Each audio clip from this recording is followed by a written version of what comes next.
Yes, good morning, students. We were discussing about thermal properties of matter, and we have studied about the thermal energy, or you can say that heat energy, and we have also studied about the temperature, joules, mechanical equivalent of heat. ये सब हमने अभी क्या कर लिया, discuss कर लिया है. And we were also discussing about the thermometric properties. Thermometric properties के बारे में डिस्कस कर रहे थे. ये वो प्रॉपर्टीज हैं जिनकी हेल्प से हम लोग किसी थर्मोमीटर को क्रिएट कर सकते हैं, किसी थर्मोमीटर को बना सकते हैं इन प्रॉपर्टीज के बेसिस पर. फर्स्ट प्रॉपर्टी मैंने आपको ये बताई थी कि लिक्विड्स की वॉल्यूम चेंज होती है ऑन चेंजिंग द टेम्परेचर. तो टेम्परेचर जैसे जैसे चेंज होगा वैसे वैसे वॉल्यूम चेंज होगी, और इस प्रॉपर्टी को हम लोग यूज करेंगे थर्मोमीटर बनाने में. मर्करी थर्मोमीटर, अल्कोहल थर्मोमीटर, ये जो थर्मोमीटर है ये इसी प्रॉपर्टी के ऊपर बेस्ड है. तो जब मर्करी किसी हॉट बॉडी के कांटेक्ट में आता है, जब मर्करी किसी हॉट बॉडी के कांटेक्ट में आता है तो उसका टेम्परेचर बढ़ता है, और टेम्परेचर बढ़ने से उसकी वॉल्यूम इंक्रीज होती है, और उस एक्सपेंशन के थ्रू हम लोग स्केल प्रोड्यूस कर लेते हैं, स्केल बना लेते हैं कि कितने डिग्री सेल्सियस पर कितनी वॉल्यूम इंक्रीज हुई है. तो ऐसा करके हम लोग टेम्परेचर को मेजर कर सकते हैं. इसी तरह से गैस थर्मोमीटर का भी यूज किया जा सकता है. गैस थर्मोमीटर, जैसे मैंने आपको दो एग्जांपल बताए थे, hydrogen thermometer and nitrogen thermometer. जो हाइड्रोजन थर्मोमीटर था उसकी रेंज थी -200 to 500 degree Celsius, -200 to 500 degree Celsius. और जो नाइट्रोजन थर्मोमीटर था, नाइट्रोजन गैस थर्मोमीटर, उसकी रेंज है -200 to 1600 degree Celsius, -200 to 1600 degree Celsius. और ये थर्मोमीटर किस बेस पर बनाए जाएंगे कि गैसेस के प्रेशर और वॉल्यूम चेंज होते हैं ऑन चेंजिंग द टेम्परेचर. कि जैसे जैसे हम लोग टेम्परेचर चेंज करेंगे तो हो सकता है कि उसकी वॉल्यूम चेंज हो जाए गैस की, और ये भी हो सकता है कि जब हम टेम्परेचर चेंज करेंगे तो गैस का प्रेशर चेंज हो जाए. तो कितना टेम्परेचर चेंज करने से कितना प्रेशर चेंज होता है या कितनी वॉल्यूम चेंज होती है, इसके बेसिस पर भी हम लोग थर्मोमीटर्स बना सकते हैं. और थर्ड प्रॉपर्टी मैं आपको बता था रेजिस्टेंस. मेटल्स का जो रेजिस्टेंस है वो इंक्रीज होता है ऑन इंक्रीजिंग द टेम्परेचर, और रेजिस्टेंस के बढ़ने से इंक्रीज होने से उसमें जो करंट फ्लो होता है वो डिक्रीज हो जाता है. उसमें जो करंट होगा, जो जिसको हम लोग एम्पियर में मेजर करते हैं, उसकी जो वैल्यू है वो डिक्रीज हो जाएगी, कम हो जाएगी. तो इस बेसिस पर भी हम थर्मोमीटर बना सकते हैं.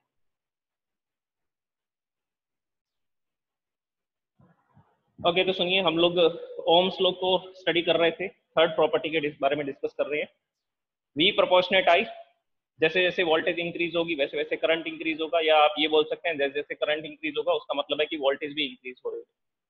और प्रोपोर्शनेट के सिंबल को हटा करके हम यहाँ एक कांस्टेंट लगा देते हैं. This constant is the resistance of metal, and resistance is due to the collision of electrons which are flowing from the negative terminal of the battery to the positive terminal.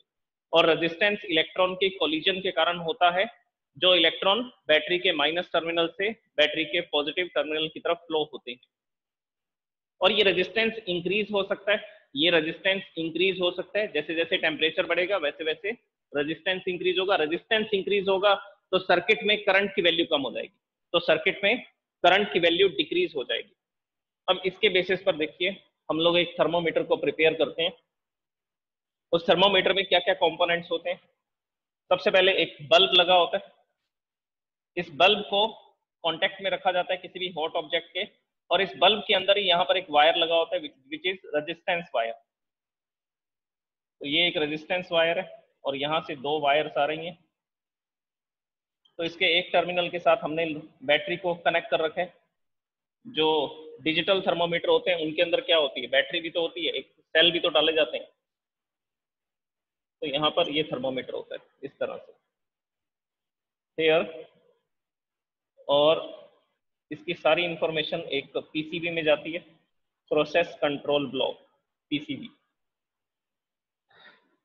Softwares के through इसमें information डाल दी जाती है कि कितना current change होगा तो कितने टेम्परेचर में चेंज दिखाना है.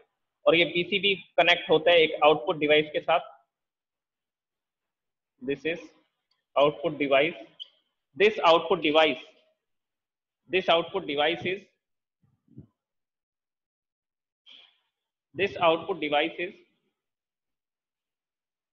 एलईडी. एक एलईडी यहाँ लगा होता है, स्क्रीन लगी होती है, लाइट एमिटिंग डिस्प्ले, डायोड्स यहाँ लगे होते हैं. ओके, और पीसीबी इसको आउटपुट देते हैं और यहाँ पर आपको कुछ इंफॉर्मेशन दिखाई देती है कि कितना डिग्री सेल्सियस टेम्परेचर है। तो ये स्ट्रक्चर होती है किसकी? Digital thermometer. Digital thermometer. तो देखिए यहाँ पर ये रेजिस्टेंस वायर है, और जैसे ही मान लीजिए मैंने इसको किसी हॉट बॉडी के कांटेक्ट में रखा, जैसे ये एक ऑब्जेक्ट था, this is an object which is hot object, बहुत गर्म ऑब्जेक्ट है। तो जैसे ही इसके कांटेक्ट में रखेंगे, ये जो बल्ब है ये हीटअप होगा, और बल्ब के अंदर जो रेजिस्टेंस वायर है वो भी हीटअप होगी। तो जैसे ही ये वायर गर्म होगी, वायर के गर्म होते ही यहाँ का रेजिस्टेंस क्या हो जाएगा? ये लिखा हुआ टेम्परेचर के इंक्रीज होते ही रेजिस्टेंस भी इंक्रीज हो जाएगा, और रेजिस्टेंस इंक्रीज होगा तो इस सर्किट में जो करंट फ्लो कर रहा है, इस सर्किट में प्लस से माइनस की तरफ जो करंट फ्लो कर रहा है, उस करंट की वैल्यू डिक्रीज हो जाएगी। और करंट की वैल्यू अगर डिक्रीज हो जाएगी तो पीसीबी एक आउटपुट भेजेगा आउटपुट डिवाइस पे, और यहाँ पर कुछ आपको नंबर्स दिखाई देंगे जिसमें आपको पता लगेगा कि इस बॉडी का टेम्परेचर है 55 डिग्री सेल्सियस। इस बॉडी का टेम्परेचर कितना है? 55 डिग्री सेल्सियस। तो इस तरह से ये डिजिटल थर्मामीटर वर्क करते हैं, और इसमें किसका यूज किया जा रहा है? इसमें यूज किया जा रहा है रेजिस्टेंस का, रेजिस्टेंस वायर का। इसमें यूज किया जा रहा है रेजिस्टेंस वायर का। ओके। और ये रेजिस्टेंस वायर किस प्रॉपर्टी पर वर्क कर रहे हैं? कि टेम्परेचर इंक्रीज होने से रेजिस्टेंस इंक्रीज होगा, रेजिस्टेंस इंक्रीज होने से करंट डिक्रीज होगा, और जितना करंट डिक्रीज होगा उसका मतलब है उतना ही ज्यादा टेम्परेचर है। अब मान लीजिए यहाँ पर कोई दूसरी डिवाइस है, यहाँ पर कोई दूसरा ऑब्जेक्ट है जो 110 डिग्री सेल्सियस पर गर्म था, तो 110 डिग्री सेल्सियस पर हीटअप है, तो उस समय पर हमने ये देखा कि ज्यादा हीट एनर्जी मिलने से इसका रेजिस्टेंस और बढ़ गया। रेजिस्टेंस बढ़ने के कारण, रेजिस्टेंस इंक्रीज होने के कारण करंट की वैल्यू डिक्रीज होगी। करंट जो है वो क्या हो चुका है? Very small. करंट स्मॉल हो चुका है। करंट के स्मॉल होने का मतलब है कि ऑब्जेक्ट का टेम्परेचर और भी ज्यादा, इनवर्सली प्रोपोर्शनेट हो रहा है ना। देखिए टेम्परेचर बढ़ा तो रेजिस्टेंस बढ़ा, रेजिस्टेंस बढ़ा तो करंट कम। अब हम बीच में से रेजिस्टेंस को हटा देते हैं, हम डायरेक्ट बात करते हैं टेम्परेचर की करंट के साथ। करंट अगर डिक्रीज होगा तो इसका मतलब है टेम्परेचर ज्यादा। करंट अगर सर्किट में डिक्रीज होता जा रहा है तो इसका मतलब है कि टेम्परेचर इंक्रीज होता जा रहा है, टेम्परेचर बढ़ता जा रहा है। तो इस तरह से ये थर्मोमीटर भी बनाए जा सकते हैं। अच्छा, अब हम बात करते हैं थर्मोमीटर्स की, डिफरेंट डिफरेंट टाइप के थर्मोमीटर्स। यहां से हमारी कैलकुलेशंस स्टार्ट होंगी। अब आएंगे फॉर्मूलाज और न्यूमेरिकल्स। ये थ्योरेटिकल पार्ट था इस चैप्टर का। अब दो तीन बातें समझ लीजिए। देखिए थर्मोमीटर बनाने के लिए हमें दो कन्वीनियंट रेफरेंस पॉइंट चाहिए होंगे। We need to convenient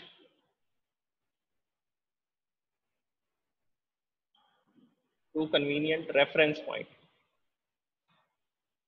we need to convenient reference points. और वो रेफरेंस पॉइंट क्या होंगे और किस प्रेशर पर? At standard pressure. Standard pressure कितना होता है? 1 atm। 1 atm का मतलब समझ लीजिए 1 एटमॉस्फेरिक प्रेशर। 1 एटमॉस्फेरिक प्रेशर कितना होता है? 1 atmospheric pressure 1.013 into 10 to the power 5 newton per metre square. Newton per metre square लिख सकते हैं, या आप लिख सकते हैं 1.013 into 10 to the power 5 pascal. Newton per metre square को पास्कल भी बोला जाता है। तो 1 एटमॉस्फेरिक प्रेशर का क्या मतलब होता है? 1.013 इंटू 10 टू पावर 5 पास्कल। तो इतने प्रेशर को 1 atm बोला जाता है, 1 एटमॉस्फेरिक प्रेशर। तो हम 1 एटमॉस्फेरिक प्रेशर पर बात कर रहे हैं कि दो रेफरेंस पॉइंट कौन कौन से यूज किए जाते हैं। हम लोग रेफरेंस पॉइंट यूज करते हैं वाटर के। कौन कौन से? Freezing point and boiling point. We are using two reference point, freezing point and boiling point. Freezing point degree Celsius में कितना होता है? 0 degree Celsius. Boiling point degree Celsius में 100 डिग्री सेल्सियस। केल्विन में होता है 273.15 केल्विन, और ये होता है 373.15 केल्विन। तो हमें तो दो रेफरेंस पॉइंट चाहिए, एक फ्रीजिंग पॉइंट, एक बॉइलिंग पॉइंट। अब जो भी स्केल स्टडी करेंगे उसके लिए हम लोग वाटर का फ्रीजिंग पॉइंट बताएंगे और वाटर का बॉइलिंग पॉइंट बताएंगे। जैसे कि मैं सेल्सियस स्केल की बात करूंगा तो सेल्सियस स्केल में मैं आपको बताऊंगा कि फ्रीजिंग पॉइंट कितना होता है और बॉइलिंग पॉइंट कितना होता है। केल्विन स्केल की बात करेंगे तो केल्विन स्केल में मैं आपको बताऊंगा कि वाटर का फ्रीजिंग पॉइंट क्या होता है और वाटर का बॉइलिंग पॉइंट क्या होता है। फ़ारेनहाइट की बात करेंगे तो उसमें भी आपको बताएंगे कि वाटर का फ्रीजिंग पॉइंट क्या है, वाटर का बॉइलिंग पॉइंट क्या है ऑन द फ़ारेनहाइट स्केल। तो इस तरह से डिफरेंट डिफरेंट स्केल्स बनाने के लिए हमें दो रेफरेंस पॉइंट की नीड होगी, रिक्वायरमेंट होगी, ताकि हम स्केल्स के बीच में कंपैरिजन कर सकें कि डिग्री सेल्सियस पे फ्रीजिंग पॉइंट कितना होता है और केल्विन स्केल पर फ्रीजिंग पॉइंट कितना होता है। देख लीजिए आप, 0 डिग्री सेल्सियस किसके बराबर है, 273.15 केल्विन के इक्विवेलेंट है, बराबर है। तो अब स्केल्स की बात करते हैं। इसको मैं एक टेबल की फॉर्म में बनाता हूं ताकि आप लोग सभी स्केल्स का कंपैरिजन कर सकें। तो ध्यान से देखिए, इस टेबल को डिफरेंट डिफरेंट टाइप के स्केल्स में बनाने वाला हूँ। 4 स्केल हम डिस्कस करेंगे। आपकी बुक में सिर्फ 3 स्केल के बारे में बताया गया, सेल्सियस, फ़ारेनहाइट और केल्विन। 3 स्केल्स का डिस्कशन किया गया है, लेकिन मैं आपको एक 4th स्केल भी बताऊंगा क्योंकि नीट के हिसाब से एक 4th स्केल और आता है आपके क्वेश्चंस के अंदर। So now we are discussing different types of scales, different types of temperature scale. So here I am writing serial number first. उसके बाद आपको बताएंगे टेम्परेचर स्केल का नेम क्या है, temperature scale. Next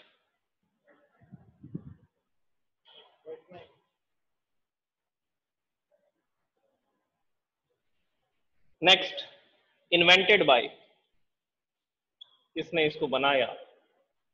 invented by के बाद हमें इसमें चाहिए होगा ईयर ऑफ मैन्युफैक्चर, कब बनाया गया इसको। और इसमें हमें रिक्वायरमेंट होगी फ्रीजिंग पॉइंट की, इसको मैं शॉर्ट में लिख रहा हूँ FP, freezing point of water, water का फ्रीजिंग पॉइंट कितना है। Then BP, not blood pressure, boiling point of water. Next number of divisions, next is number of divisions.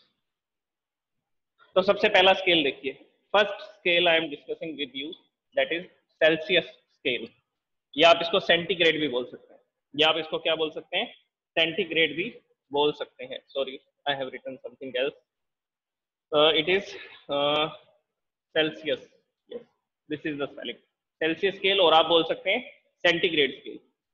देखिए सेल्सियस स्केल किसने बनाया, एंडर्स सेल्सियस।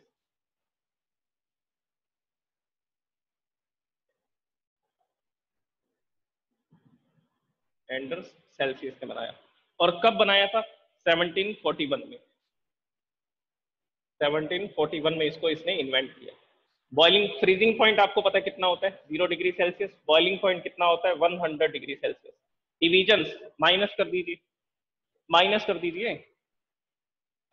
एक स्केल हमने बनाया, इस स्केल पर यहाँ लिखा हुआ है 0 डिग्री सेल्सियस, यहाँ लिखा हुआ है 100 डिग्री सेल्सियस, तो कितने डिविजन्स होंगे, 100 डिविजन्स, 1 डिग्री, 2 डिग्री, 3 डिग्री, 4, 5, 6, 7, ऐसा करते करते 100।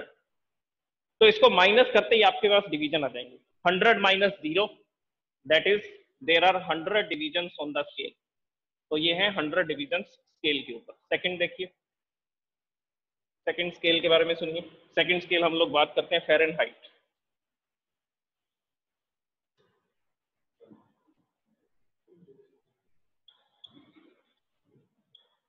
फ़ारेनहाइट स्केल,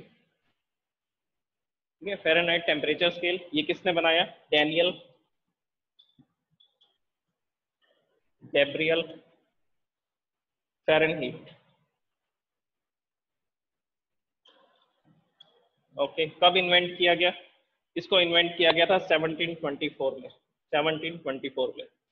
और फ़ारेनहाइट स्केल पर freezing point of water 32 degree Fahrenheit, and boiling point of water it is 212 degree Fahrenheit, 212 degree Fahrenheit. ये डिग्री सिंबल के यूज किए जाते हैं, वो भी मैं आपको बताऊंगा। अच्छा, डिफरेंस कितना आएगा, डिविजन्स कितने होंगे। ये जो फ़ारेनहाइट स्केल है, इसमें सबसे पहला जो है वो 32 डिग्री फ़ारेनहाइट है, और सबसे ऊपर लिखा हुआ है 212 डिग्री फ़ारेनहाइट। कितने डिविजन्स होंगे, 180 divisions, 212 minus 32, 212 minus 32। So this scale is having 180 divisions, 180 divisions. Next is kelvin scale. Next हम लोग बात करेंगे कौन से स्केल की? केल्विन स्केल की। This is the SI unit of the temperature. Kelvin जो है वो एसआई यूनिट है टेम्परेचर की। इसका नाम है केल्विन टेम्परेचर स्केल, या आप इसको बोल सकते हैं एब्सोल्यूट टेम्परेचर स्केल।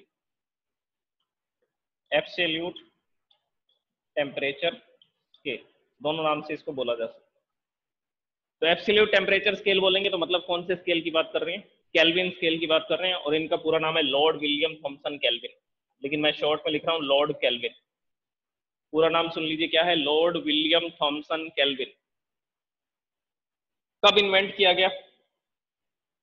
इसका एग्जैक्ट नहीं पता, अप्रोक्सीमेट 1800 के बाद इसको इन्वेंट किया गया, लगभग 1800 के आसपास इसको इन्वेंट किया गया था। और अगर आप ऐसा,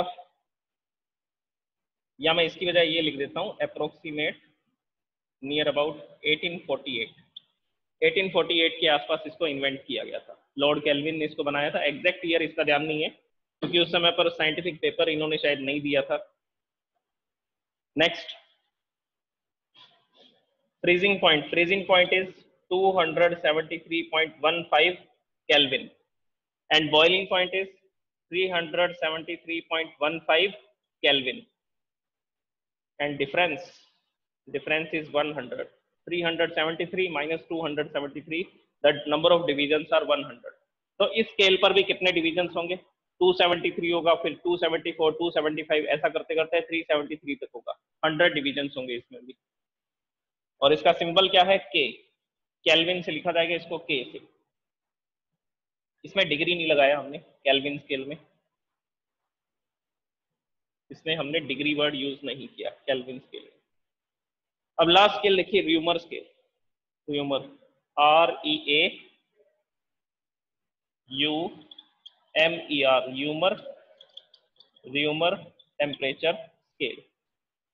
तो इसको र्यूमर ने बनाया था। पूरा नाम है रेने एंटोनी फ्रैकोल्ड डी र्यूमर। काफी बड़ा नाम है, तो मैं इसको सिर्फ क्या लिखने वाला हूँ? र्यूमर ही लिखने वाला हूँ। र्यूमर। और कब बनाया? 1730 में। और इस स्केल पर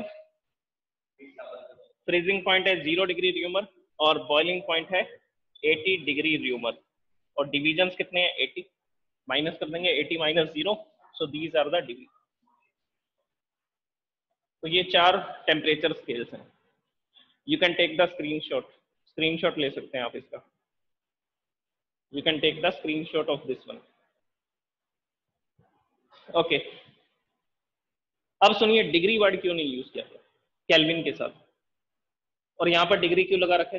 अगर मैं 0 डिग्री सेल्सियस बोलता हूं तो 0 डिग्री सेल्सियस का क्या ये मीनिंग है कि पार्टिकल्स की काइनेटिक एनर्जी 0 हो चुकी है, पार्टिकल्स रुक चुके हैं, रेस्ट में आ चुके हैं? 0 किसको बताता है? 0 बताता है बिल्कुल उसकी वेलोसिटी कम हो गई है, वो रेस्ट में आ गया। ठीक है, तो अगर मैं ऐसा लिखता, अगर मैं ये लिखता 0 सेल्सियस, तो ये गलत होता। ये गलत क्यों होता? क्योंकि 0 सेल्सियस का तो मतलब होगा कि जो पार्टिकल्स हैं उनकी काइनेटिक एनर्जी क्या हो चुकी है? उनकी काइनेटिक एनर्जी तो 0 हो चुकी है, वो पार्टिकल्स तो रुक चुके हैं। लेकिन 0 डिग्री सेल्सियस पर तो ऐसा नहीं होता। पार्टिकल्स कितने टेम्परेचर पर रुक जाते हैं? तो आंसर है 0 केल्विन पर। कितने टेम्परेचर पर रुक जाते हैं? 0 केल्विन पर, या आप ये बोल सकते हैं -273.15 डिग्री सेल्सियस। इतने डिग्री सेल्सियस पर पार्टिकल्स स्टेशनरी हो जाते हैं, रुक जाते हैं, और इसको 0 केल्विन बोला जाता है। इसको क्या बोला जाता है? इसको बोला जाता है 0 kelvin. 0 and kelvin. So this temperature is known as absolute 0 temperature. इस टेम्परेचर को क्या बोलते हैं? एब्सोल्यूट 0 टेम्परेचर बोला जाता है। तो अगर मैं 0 सेल्सियस लिखता तो ये तो गलत हो जाता। ये गलत हो जाता, क्यों गलत हो जाता? क्योंकि 0 सेल्सियस का मतलब होता कि पार्टिकल स्टेशनरी हो चुके हैं। लेकिन 0 सेल्सियस पर तो पार्टिकल स्टेशनरी नहीं होते हैं। पार्टिकल स्टेशनरी होते हैं इस सेल्सियस पर -273.15 degree Celsius. It is the lowest possible temperature in the universe. ये यूनिवर्स का सबसे कम टेम्परेचर है -273.15 डिग्री सेल्सियस, और इसका क्या नाम रखा गया? 0 kelvin, absolute 0 temperature. This is known as absolute 0 temperature. तो अगर मैं 0 केल्विन लिखता हूं वो सही है। तो अगर मैं 0 केल्विन लिखता हूं तो वो एकदम करेक्ट है। 0 केल्विन का मतलब है कि पार्टिकल्स रुक चुके हैं, पार्टिकल्स की वेलोसिटी 0 हो चुकी है। तो डिग्री का मीनिंग है चेंज इन टेम्परेचर। यहाँ पर डिग्री क्यों लगा रहे हैं? डिग्री का मीनिंग है चेंज इन टेम्परेचर। तो अगर मैंने यहाँ पर लिखा 0 डिग्री सेल्सियस, तो 0 डिग्री सेल्सियस का मतलब है कि टेम्परेचर चेंज होने के बाद ये हो चुका है, कि टेम्परेचर चेंज होने के बाद इंक्रीज या डिक्रीज होने के बाद ये टेम्परेचर हो चुका है। तो ये एग्जैक्ट 0 वैल्यू को नहीं बताता। डिग्री वर्ड हम इसलिए लगा रहे हैं क्योंकि ये एग्जैक्ट 0 वैल्यू को नहीं बताता। एग्जैक्ट 0 वैल्यू को कौन बताएगा? 0 केल्विन। ये बोलेगा, ये टेम्परेचर बताएगा हमें कि पार्टिकल्स की काइनेटिक एनर्जी 0 हो चुकी है, पार्टिकल्स रुक चुके हैं। ओके, ये थी कुछ बेसिक इंफॉर्मेशन, और ये इंफॉर्मेशन आपको रिक्वायर नहीं थी क्योंकि कोई भी आपसे नहीं पूछेगा एग्जाम के अंदर। जनरली आप डिस्कस कर सकते हैं दूसरों के साथ कि हाँ डिग्री सेल्सियस, डिग्री यहाँ पर डिग्री क्यों लगाते हैं, केल्विन स्केल में डिग्री क्यों नहीं यूज करते, तो उसका आंसर मैंने आपको दे दिया। So this is the complete table, और ये हमारे स्केल्स हैं, 4 स्केल्स हैं। अब इन स्केल्स को हम लोग कन्वर्ट करना चाहेंगे। इन स्केल्स को हम लोग क्या करना चाहेंगे? स्केल्स को नहीं, रीडिंग को कन्वर्ट करना चाहेंगे। जो भी रीडिंग है, मान लीजिए मैंने सेल्सियस स्केल पे कोई रीडिंग ली, मैंने सेल्सियस स्केल पर एक रीडिंग ली 27 डिग्री सेल्सियस। मेरे पास एक थर्मोमीटर था, उस थर्मोमीटर ने मुझे बताया कि यहाँ पर टेम्परेचर कितना है, 27 डिग्री सेल्सियस। तो मैंने आपको बोला कि मुझे इसको केल्विन में लिखना है, क्योंकि टेम्परेचर की एसआई यूनिट केल्विन है। जो भी फिजिक्स में न्यूमेरिकल सॉल्व किए जाएंगे वो केल्विन में सॉल्व किए जाएंगे। तो टेम्परेचर डिग्री सेल्सियस में हो, फ़ारेनहाइट में हो, र्यूमर में हो, अल्टीमेटली आपको लास्ट में किस में कन्वर्ट करना पड़ेगा? केल्विन में कन्वर्ट करना पड़ेगा, क्योंकि क्वेश्चंस किस में सॉल्व किए जाएंगे? एसआई यूनिट्स में सॉल्व किए जाएंगे। तो मेरे पास तो सेल्सियस स्केल अवेलेबल था, तो मैंने इससे टेम्परेचर मेजर कर लिया, 27 डिग्री सेल्सियस टेम्परेचर आया। अब मुझे इस टेम्परेचर को केल्विन में कन्वर्ट करना है, तो कैसे करेंगे? उसके लिए मैं आपको जनरल फॉर्मूला बता रहा हूँ। उसके लिए मैं यहाँ पर अभी एक जनरल फॉर्मूला लिखने वाला हूँ। उस फॉर्मूला का यूज करके फिर हम लोग क्या कर सकते हैं? चेंज कर सकते हैं डिग्री सेल्सियस को फ़ारेनहाइट में, फ़ारेनहाइट को डिग्री सेल्सियस में, केल्विन को डिग्री सेल्सियस में, या डिग्री सेल्सियस को केल्विन में, या र्यूमर के अंदर भी चेंज कर सकते हैं। तो देखिए जनरल फॉर्मूला कैसे बनाया जाता है। सबसे पहले यहां पर लिखा जाता है टेम्परेचर इन सेल्सियस, फिर लिखा जाता है फ्रीजिंग पॉइंट। फ्रीजिंग पॉइंट कितना है? सेल्सियस स्केल पर 0। ये लिखे हुए देखो, फॉर्मूला बनाने का तरीका देख लो। फ्रीजिंग पॉइंट चाहिए फॉर्मूला में, बॉइलिंग पॉइंट की रिक्वायरमेंट है फॉर्मूला के अंदर, और किसकी रिक्वायरमेंट है? डिविजन्स की रिक्वायरमेंट है फॉर्मूला में। तो क्या फॉर्मूला है? Temperature on Celsius scale minus freezing point, minus freezing point divide by division. कितने डिविजन हैं? 100, equal to temperature in Fahrenheit minus freezing point. Freezing point क्या है फ़ारेनहाइट में? 32। तो यहां लिखेंगे 32 divide by division, division are 180। तो ये फॉर्मूला बन गया। सेल्सियस को फ़ारेनहाइट में, फ़ारेनहाइट को सेल्सियस में कन्वर्ट कर सकते हैं। इसके बाद में नेक्स्ट देखिए, temperature on kelvin scale, temperature on kelvin scale minus कितना होता है? देख लो क्या लिखा हुआ है, 273.15। तो या आप इसको 273 लिख सकते हैं, 0.15 लगाना जरूरी नहीं है। जनरल कैलकुलेशन में ऐसा किया जा सकता है। 273 0.15 लगा रहे हो तो लगा भी सकते हो, ठीक है लगा देते हैं। डिवाइड बाय डिविजन्स, डिविजन्स कितने हैं? 273, 373। Number of divisions are 100, number of divisions are 100। Last one Reaumur scale,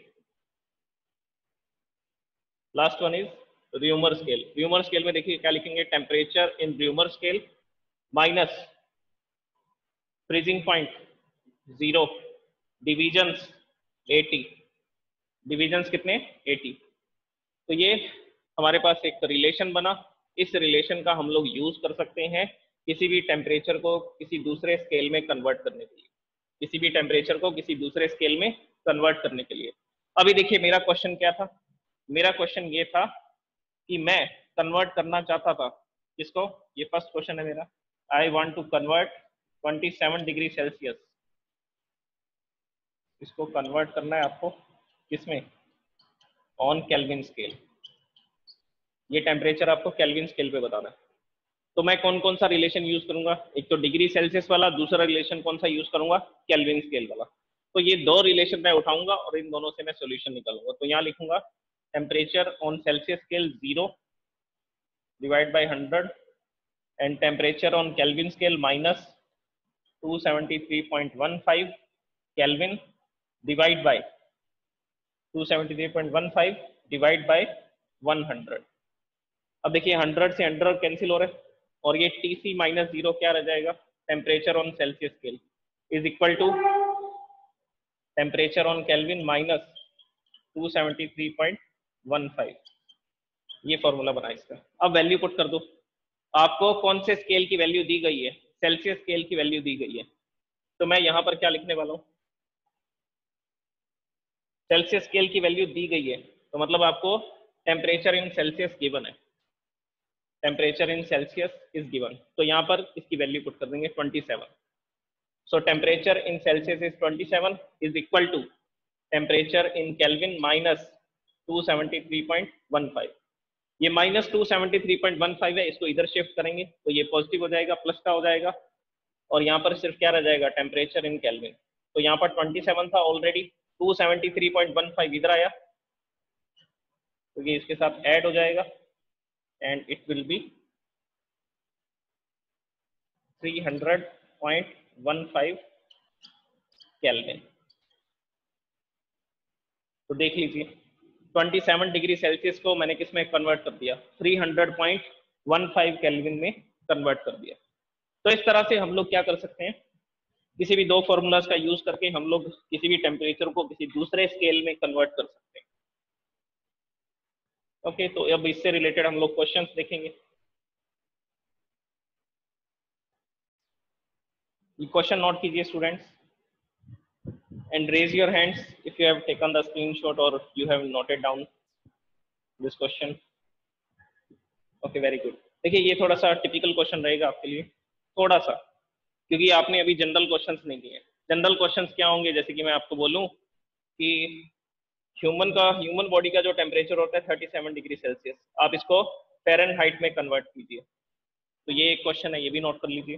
37 degree Celsius आपको फ़ारेनहाइट में बताना है कितने डिग्री फ़ारेनहाइट होगा, और इसी को आपको किस में कन्वर्ट करना है, इसको आपको केल्विन में भी कन्वर्ट करना है, और इसी टेम्परेचर को आपको किस में कन्वर्ट करना है, ह्यूमर में भी कन्वर्ट करना है।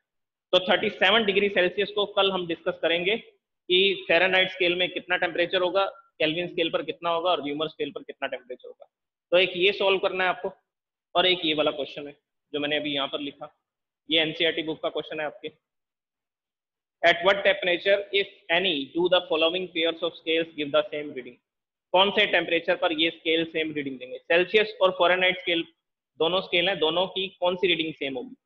फ़ारेनहाइट और केल्विन स्केल है, दोनों स्केल्स की कौन सी रीडिंग सेम होगी, किस टेम्परेचर पे सेम होगी रीडिंग? ओके, तो कल इन दो क्वेश्चंस को डिस्कस करेंगे। Bye bye, see you.